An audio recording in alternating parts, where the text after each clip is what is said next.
İyi günler. 21. yüzyılda satışın sırları eğitim setine hoş geldiniz. Ben Taner Özdeş, Infonet Genel Müdürü ve Satışın 16 Kuralı kitabının yazarıyım. Satış benim için bir tutku, bir yaşam tarzı. 18 yaşından beri satış ile uğraşıyorum. Bu satıştaki öğrenmiş olduğum tecrübe ve yetenekleri de bu eğitimde sizlerle paylaşmaya çalışacağım. Şimdi satışa esasında biraz espriyle başlamak istiyorum. Benim apartmanımın kapısını şu anda görüyorsunuz. Uzun zaman bu kapının üzerindeki bu etiket yüzünden eve girmekte zorlandım. Türkiye'ye baktığınız zaman bunun gibi hala birçok apartmanın kapısında bu tip satıcılar veya pazarlamacılar giremez diye işaretler görürsünüz. Tabii esasında düşündüğünüz zaman bunun arkasında bir gerçek var. Çünkü satıcı genelde zorlayan kişi, yani karşının istemediği veya da ihtiyacı olmadığı şeyi zorla kendi menfaat için satan kişi olaraktan çoğu kişi tarafından bilinir. Ve bu tür satıcılar geçmiş 80'li yıllarda oldukça çoktu. Bunlar birçok satış yetenekleriyle, manipülasyonla, karizmayla, değişik yetenekleriyle insanları bir şekilde kandırıp istemedikleri veya ihtiyaç olmadığı malları sattılar. Satıcı o yüzden esasına baktığımız zaman geçmişte bununla ilgili birçok kötü deneyimden dolayı da satıcılar hala aklanmış değiller. Fakat o zaman 21. yüzyılda satışta ne değişim oldu? Bir kere satıştaki en büyük şey arz fazlası var. Yani bugün her zaman her malın, her servisin arzı talepten fazla. Yani bugün insanların tüketebileceğinin çok üzerinde ürün veya hizmet tasarlanıyor, üretiliyor. O yüzden de bugün müşteri daha güçlü. Geçmişte satıcılar daha güçlüyken, hatta hatırlarsanız otomobil sıralarında bekleyip araba almak için 3 ay 6 ay beklediğimiz zamanlar vardı ki aldığınız araba bir Anadolu olduğunu düşünürse çok fazla seçme şansınız da yoktu. Bugün ise tam tersi, internet teknolojinin gelişmesi, global pazarlar, insanların bilgiye çok hızlı ulaşması, üretimin hızlı artması, bunların sonucunda doğal olaraktan satışın üzerindeki baskı oldukça fazla. Ama ona rağmen hala satıcılara ihtiyaç var. Ya satışı nasıl yani tarif edersiniz dediğiniz zaman herhalde benim en sevdiğim tarif, kitabımda da bahsetmiştim. Satmak bir ürün, fikir veya servis için duyduğumuz coşkuyu, heyecanı karşımızdaki insanlara aktarabilmektir. O zaman bunun için neye ihtiyacımız var? Temelde inanmaya ihtiyacımız var. Çünkü inanmadığımız zaman içimizde bir coşku olmuyor. İnanmadığımız zaman karşıya ki inancımızı aktaramıyoruz. O yüzden ne kadar çok bir şey inanıyorsak o kadar daha fazla karşımızdaki insan inanıyor. Peki inancın arkasında ne var esasına baktığında veya inanç veya ikna etmek için karşımızdaki insanı? Önce kendimizi ikna etmemiz gerekiyor. Çünkü diyeceksiniz ki hani kendimizi ikna etmesek ne olur? Veya hani bana en çok sorulan soru inanmadığınız bir şey satabilir misiniz? Para için çalışır mısınız gibi bir şey esasında bu. Temelde bu yapılabilir bir şey ama sürdürülebilir bir şey değil. Yani insan inanmadığı şeyi bir kere satabilir ama sürekli satması çok zordur. Çünkü karşı tarafa enerjiniz vasıtasıyla karşı tarafa inanmadığınızı veya sattığınız ürüne güvenmediğinizi beden dilinizden, ses tonunuzdan, bakışlarınızdan karşı taraf bunu anlayacaktır. Bu doğal olaraktan karşı insanın da aynı şekilde ürün veya hizmetinize karşı bir heyecan duyması önünde çok büyük engeldir. O zaman ne diyoruz aslında? İknanın temelinde %80 kendimizi ikna etmek, %20'si esasında müşterinin ikna olmasıyla gerçekleşen bir enerji transferidir. İnanç dediğimiz şey esasında birçok olur. 3 şeye inanmamız gerekiyor bir kere. Öncelikle kendimize inanmamız gerekiyor. Kendimize inanmadığımız zaman aktaracağımız bilgiyi doğru ifade edemiyoruz veya da ses tonumuz gerektiği coşkuya ve heyecan sahip olmadığı için mesaj yeterince karşının zihninde canlanmıyor. İkinci konu, sattığımız ürüne inanmamız gerekiyor. Yani sattığımız ürün veya hizmet neyse buna inanmamız gerekiyor. En son ise şirketimize veya şirket kurumsal ise patronumuza inanmamız gerekiyor. Bu üçüne %100 inandığınız zaman muhtemelen satıştaki sonuçlar da pozitif olacaktır. Peki satışa diğer yönden bakalım aslında. Bugünkü satışları nasıl değerlendiriyoruz? Satışa 3 türlü bakabilirsiniz. Birinci, satış bir sanat diyoruz. Niye sanat? Çünkü bugün bir satış tekniği yok. Her türlü insana karşı farklı teknikler yapmanız gerekiyor. O zaman diyoruz bir sanattır. Yani bugün baktığınız zaman satışta görsel insanlar var, duysal insanlar var, dokunsal insanlar var. Bunların daha fazla detayını öğrenmek istiyorsanız tabii ki kitabımdan faydalanabilirsiniz.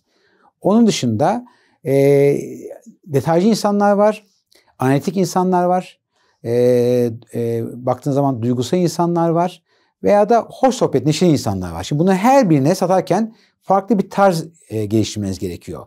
Eğer karşınızdaki insan çok analitikse daha çok bilgiye duyarlı olacaktır. Sohbetten uzak duracaktır.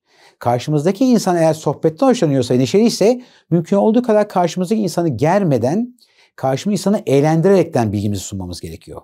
Karşımızdaki insan eğer çok fazla şüpheci bir kimse ise veya kendi güveni yoksa o zaman bilgiyi aktarırken mümkün olduğu kadar ona güven vererek vermemiz gerekiyor.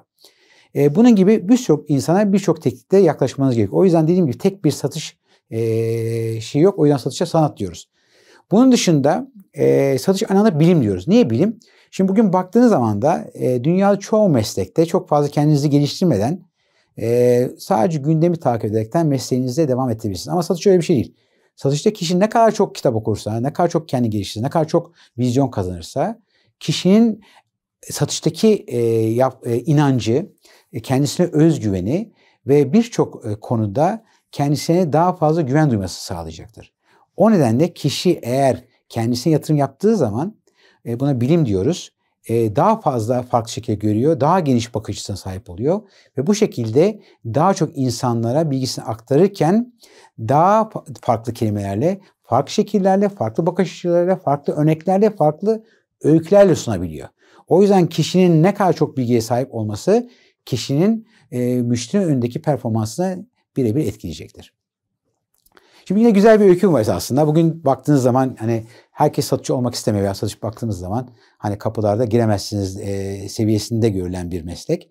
Ama diğer yanda baktığınız zaman satış esasında dünyada politikacıların, iş adamlarının, CEO'ların her gün kullandığı birçok yetenekten oluşuyor.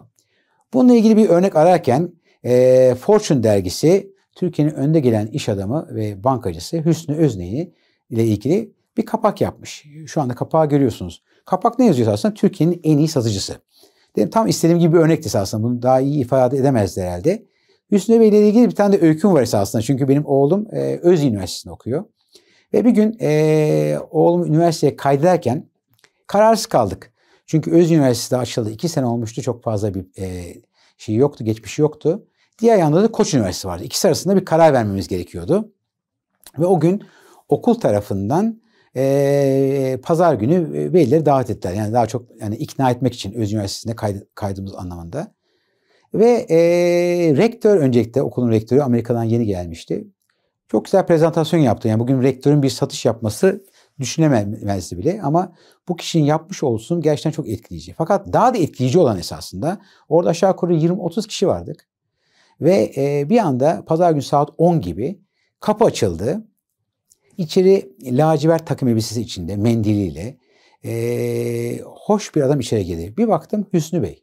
Hüsnü Özyeğin yani bu kadar varlığına rağmen pazar günü okuluna 10-15 tane daha çocuk kaydetmek için oraya gelip bir nevi esasında okulunu bize satmıştı. Sonuç olarak satışın parayla bilgisi yoktu. Satış daha çok başarı dürtüsüyle oluşan bir yetenektir. O yüzden de Hüsnü Bey bunun en güzel örneğidir. Şimdi satışa baktığımız zaman hani herkes biliyor satışta hangi yeteneklere sahip olsam bu işi yapabilirim veya hani satış doğuştan mıdır yoksa sonradan mıdır? Hep bunlar hala gündemden konulardır. Şimdi şöyle söyleyebilirim. Satışta temelden belli yetenekleriniz varsa doğuştan mesela iletişim becerisi veya karizma veya insanlarla hızlı ilişki kurabilme, öykü anlatabilme, mizah gücü gibi belli yetenekleri veya insanlar beraber olurken rahat olabilme, sosyal olmak gibi. Tabii bunlar işinizi kolaylaştırır ama bir şekilde bunlar tek başına yeterli olmayacaktır. Amerika'da yapılan bir araştırmaya göre satışlarda görülen 34 tane temel yetenek ortaya çıkmış. Bu dünyadaki 200 bin satış üzerine yapılan bir deney sonucunda ortaya çıkmış. Ve bunların 4 veya 5 tanesine sahip olmanız sizin satış mesleği konusunda başlamanız için yeterlidir. Bunun arasında ben hani kendim hangilerini seçecek olsam herhalde en başa özgüveni koyardım. İkinci koyacağım şey herhalde iletişim olabilirdi. İletişim yeteneği olabilir. 3. Sorumluluk alma. Kişinin kesinlikle her türlü sorumluluğu, başarı ve başarısızlığı alabilmesi. Empati, günümüzde en çok konuşulan yani karşımızdaki insanın duygularını ve düşüncelerini okuyabilme yeteneği. Sonuç odaklı olmak. Yani yaptığımız işlerde sonucu düşünerekten bir hareket planı çıkarmak. Strateji, yani yaptığımız her türlü eylem ve süreci önceden planlamak, ona göre sürekli bunların üzerine çalışmak ve en sonucu olarak da herhalde insanların kalbini kazanmak.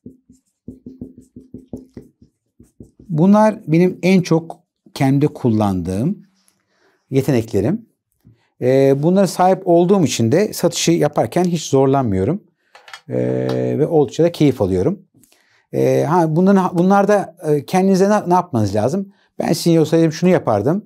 Bu 34 tane yeteneği kendime 1 ile 10 arasında bir puan verirdim. Eğer vermiş olduğunuz puan 5 veya düşükse bu konularda hangi konuda kendinizi geliştirmek istiyorsanız o konuya odaklanırdım. Ve o konuda eğitim alarak, seminerlere katılaraktan veya işte online videolar seyrederekten, kitap okuyaraktan kendimi geliştirip en azından oradaki yeteneklerimin eksik olmasının önümde bir engel olmamasını sağlardım.